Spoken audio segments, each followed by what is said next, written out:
Okay. ఎలా ఉంది మీకు మీ కూతురు ప్రెగ్నెన్సీ వచ్చిందని? సంతోషంగా ఉంది. చాలా సంతోషంగా ఉందా?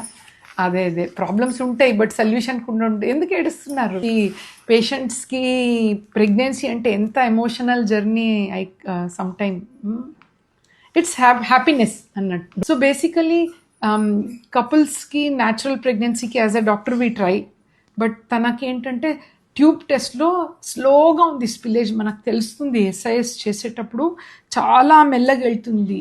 యాక్చువల్లీ వాళ్ళు ఐయుఐ ఫెయిల్తో వచ్చారు, మళ్ళీ ఐయుఐఏ చేస్తూ ఉంటే ఫెయిల్ అవుతుంది. ఎందుకంటే ట్యూబ్స్ అంటే ఏంటి, బేసికలీ ఎగ్ ఇక్కడి నుంచి ఎగ్ బ్యాగ్ నుంచి వెళ్తుంది, స్పర్మ్ ఇలా వెళ్ళి బేబీ ఫామ్ అయ్యే ట్యూబ్.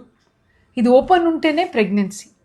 1 ట్యూబ్ ఓపెన్ ఉంటే కూడా న్యాచురల్గా అయ్యే ఛాన్స్ ఉంటుంది. ఈవెన్ 2 ట్యూబ్లో కూడా స్పిల్లేజ్ తక్కువ ఉండి ఐయుఐ ఫెయిల్ అవుతే ఐవీఎఫ్ మీరు మంచిదే తొందరగా చేసుకున్నారు. లేదంటే ఎంతోమంది ట్యూబ్ బ్లాక్ ఉండి ఒక 10 years తర్వాత ఎన్నో ఐయుఐ ఫెయిల్డ్, న్యాచురల్గా చాలా టాబ్లెట్ తీసుకొని ఈ ఎన్ని ఇయర్స్ ఎన్ని money waste and also unnecessary treatment. So I always tell, maths ఎగ్జామ్కి సోషల్ చదవకూడదు, కరెక్ట్గా ఏది ప్రాబ్లం అలా చేస్తే తొందరగా బేబీతో వెళ్ళొచ్చు. సింపుల్, ఫస్ట్ అటెంప్ట్లోనే వచ్చేసింది కదా.